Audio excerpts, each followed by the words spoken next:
Good morning mga kalapatids. Ito, nandito na yung dalawa nating sinali sa pooling mga kalapatids. Ang problema si Kobe, kanina pa pala siya dito, natutulog pa tayo. Wala kasing info doon sa GC natin. So ito yung forecast natin kanina. Ayan, so sayang no. So ito yung arrival naman ni Kobe kanina. Ayan, dumating siya 09, no. So ginising lang ako ni tatay sa ni nanay dahil nandito na nga daw ibon. Aga ko pa naman gumising, 6:30, gising na tayo. Hinihintay ko na may mag-info, walang nag-i-info, no? So, dapat pala tinignan ko rin yung dun sa page ng club para nakikita ko kung nagre-release or kung naka-live na sila. Sayang, no? So, pumalo tuloy tayo ngayon sa overall number, parang number 9 na yata sa lahat. Di ko sure kung magpapangilan tayo sa area pooling, pero mamaya check ko. Ayan sa area, number 10 tayo mga kalapatids, no?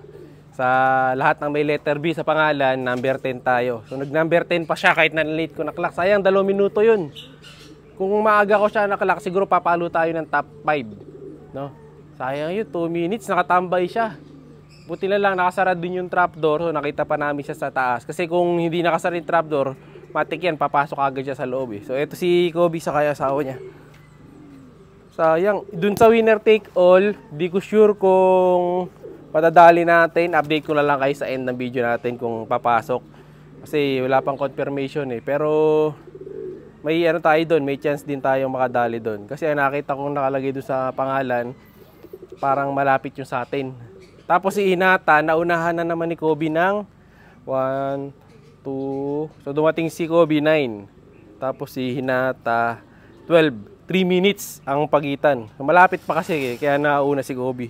So ito siya. Siya si Idol madla, nakakahanga, may mga hawak, gandang linyada. Ika'y inspirasyon kung bakit hanggang ngayon ako'y palaging kumakarera. So susunod talaga, basta nag-alarm ako, dapat babangon na. Ayan, antok na antok kasi ako mga kalapatids eh. Hindi ako agad nakabangon. Ayan. Kung maaga sana ako nag-abang, sulit. No? Pero panalo pa rin naman kung sakali na magta-top 10 nga tayo, no? Kung sakaling papasok siya ng top 10, yun ay pang 14 niyang panalo kung papasok siya. Tapos kung matadali pa niya yung winner take all na dalawa ulit, eh yun naman ang magiging pang 14, 15, bala magiging 5 times winner na, 15 times winner na siya. Kung sakali, sana nga nadali natin mga kalapatids, no? So, ito yung asawa niya, no? Naghihilot pa ng balahibo. Medyo madumi na balahibo nila. So kailangan na silang liguan mga kalapatids. No? Kita nyo yung balahibo ni Hinata. Kung malapit na siya maglugo, no? Nagdudumi-dumi na yung buntot niya. So medyo naglalagkit na. Kailangan na liguan to ng malatayo. Ayan, kita nyo. Oh, magalas na yung buntot niya dun sa may puwetan. Ayan, no? Ayan, nagagalasan na ako dyan eh. So kailangan na liguan to ng malatayon. Ayan, no? Medyo pangit na yung balahibo nila. No? So, solusyonan natin yan.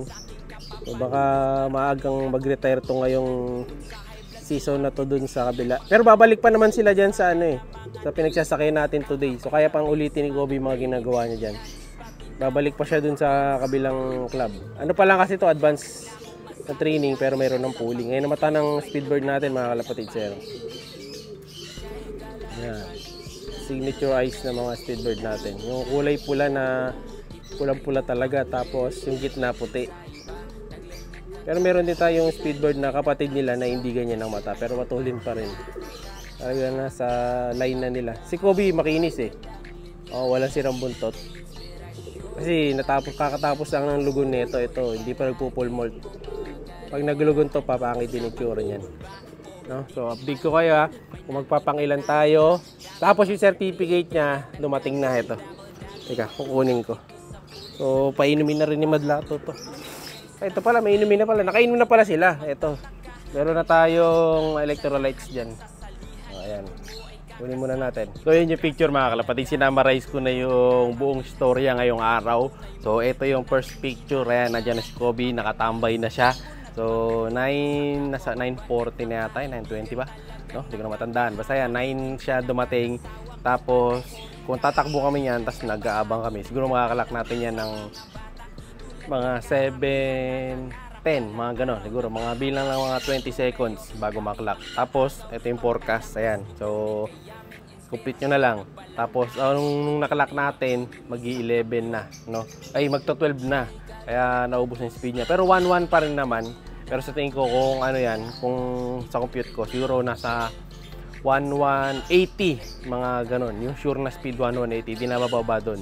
So, possible pasok tayo ng top 5. Mas mataas ng konti yung pwesto niya. Pero, sa bilang ko hanggang ngayon, kung walang maglalags, number 10 pa tayo doon sa cluster eh. So, sana hindi na masipa. Sana yun na yun. Para sure na number 10 na siya. Di ba? Hindi na sana gumalaw. Pero, doon sa winner take all nga dito sa area yung sinalihan natin, tayo na sumali ngayon eh. Sinalihan ko na. So, di natin sure kung magpapangilan tayo doon. Dahil wala pang complete na info eh, kung pangilan yung lalabas. No? Dahil wala pang update yung coordinator natin. Pag nag-update siya, yun, meron na siguro. So, ito na yung mga ibon natin, naglalabing-labing na sila. Oh. Ayan, oh. Kung gusto nyo mas tumulin pa yung kalapate nyo, ayan, try nyo yung may kapares. Ayan, tayo pinaparisan natin. Minsan, pinagagalit din natin siya, ginagawa din natin yun. Pero, hindi madalas. Minsan lang mga kalapatids. Pero syempre kailangan matulin pa rin talaga yung line. Hindi pwedeng may kapares lang, no? Pag hindi talaga matulin yung line, eh hindi talaga bibilis. No? Ito yung si Kobe, talagang minsan mabagal, minsan mabilis. Pero madalas talaga dyan, mabilis talaga siya. Kaya sila yung sinasali natin. Nakita nyo, sa dami ng ibon natin dito na naka-line up, sila yung pinili natin na isali. Silang dalawa. No? Actually, may mga backup pa tayo dyan. So, ngayon, sila lang sinali natin kasi sila na yung ready eh. Oh, boys, tali ka muna. Tali muna kayo. Tali muna kayo. Pasok tayo dito. Ayan, eto, may mga backup pa ako na matutulin dito eh. Eto, meron pa tayong bagong tinuturuan. Tapos, nandito pa si... pangalan nito. Ito yung 11th pooling winner natin mga kalapatids eh. Hinahanap ko kung sino nanalo doon sa isa eh. Naalala ko na, smash yun. No? Umuwi kahit umuulan mga kalapatids. Ito yun. Victoria Tarlac number 5 yata to sa Tarlac. Tapos ito pa. Ang binibuild up, rebuild natin na ibon dito. Sineji mga kalapatids. Ayan no. Sineji 89. Ito yung mata niya no. Kulay pink ang mata. Harap ka nga dito boy. Ayaw marap eh. O ayan o. Harap ka. O, ibon natin na pink ang mata mga kalapatids si Neji. Binibuild natin to na hindi na madagit. Kasi nadagit to eh. No? Uwi nga siya. Wala na yung kanyang sticker. So nadali siya. Nahuli. Tapos ito pa yung itim. Tatry din natin kung may bilis. Tapos ito. Mayroon pa tayo ditong si Boy Kupad. O, diba? Ito pwede sa south to mga kalapatids. Ito Tito ni Kobe to mga kalapatids, pero yung mata niya iba yung mata niya, hindi siya pearl eye na pula, no? Ito medyo malapit. Anak ni AJ to yung isa, yung nanalo na rin sa pooling. So, munti ko na nga ibenta yan noong nakaraan, no? Kasi yung papalitan ko na ibon, pinapili, sinama ko sa pagpipilian niya yan eh. Shoutout kay Idol. Sinenda ko ng pagpipilian kung sino gusto niyang maging kapalit. Hindi niya napili yan kasi kung napili niya, makukuha na pala eh. Makukuha niya pala yun. Kala ko bagong ibon lang natin yun.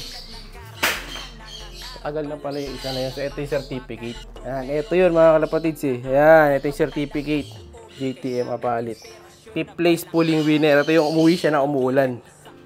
Ito yun. So siya si 5200478. Ayan, cluster B kasi tayo eh. So ito yun mga kalapatids. Certificate ng isa nating ibon doon. Ayan, pero mas mabilis pa rin sa kanya yung sila Hinata. Magkakabatch yun eh. Tapos ito yung lap winner natin na hatid sa atin ni Kobe. Ayan, ilalaminate ko to. Tapos ito naman yung side bet winner take all. Side bet na nakalagay oh, pero yung isa winner take all yan eh. So 60 saka 110. So pinag-isa na lang yung certificate para tipid. Pero dapat dalawa to. Ayan, so meron tayong 3 ngayon. Ayan ha. So lahat halos ng mga nakakulong dito sa side ng loop natin na to, may mga certificate na. No? May mga certificate na sila. Ayan silang dalawa. Pasukin na nga natin to. O yan, dalawa na yan. May panalo na. May panalo na. So, tara, pasok na. Kobe boy, pasok. Pasok na. Yan. Sige, pasok. Si Boy Tigas, meron na rin yan eh. Si Neji, meron. Yung dalawa na lang nang wala pala dito. Yung dalawa. Yung dalawang bago na lang wala pang panalo dito. Pero mostly, lahat na dito sa loob natin, talagang may panalo na sa pooling yung mga to. Kasi matutulin talaga yan. Magkakalahi lang yan. Ay si Kobe, nasa taas. Si Hinata. Hinaan natin si Hinata. Tara dito, boy. Pasok ka na dito. Oh, tama na kayo dyan. Yan. Okay. So, ay mga kalapatids ha. Abangan nyo na lang sa ending ng video natin yung final na resulta. Alam nyo na, like, share, subscribe. Ingat, gising tayo maaga. Lumabas na resulta mga kalapatids nung karera nito si Kobe. Kanina, ayun, bigla ako nang hinayang. Dahil hindi siya nakapasok sa top 10, merong isang lags. So, number 11 lang tayo. Sayang, hindi niya nadali. Ayan, dahil nga, late din tayong lumabas. Pero kung maaga tayo lumabas, pasok sana siya. O, di ba? Sayang talaga mga kalapatids. Lesson learned talaga. Lagi na lang tayo late, boy. Sorry ha, pasensya ka na, boy. Sorry. So, gagawin natin ngayon, babawi tayo. Tapos panalo naman siya doon sa winner take all sa 110 saka 60. So, yung dati niyang 11, 12, 13, 14, 15 times winner na siya mga kalapatids. Dapat 16 eh. No? Kaso hindi niya nadali yung ngayon sa polling mismo. So, bawi tayo, boy. Yung next lap. Kayang-kaya mo yan. Okay? Thank you. Siya'y kalapatistang napakagaling na kinakilala.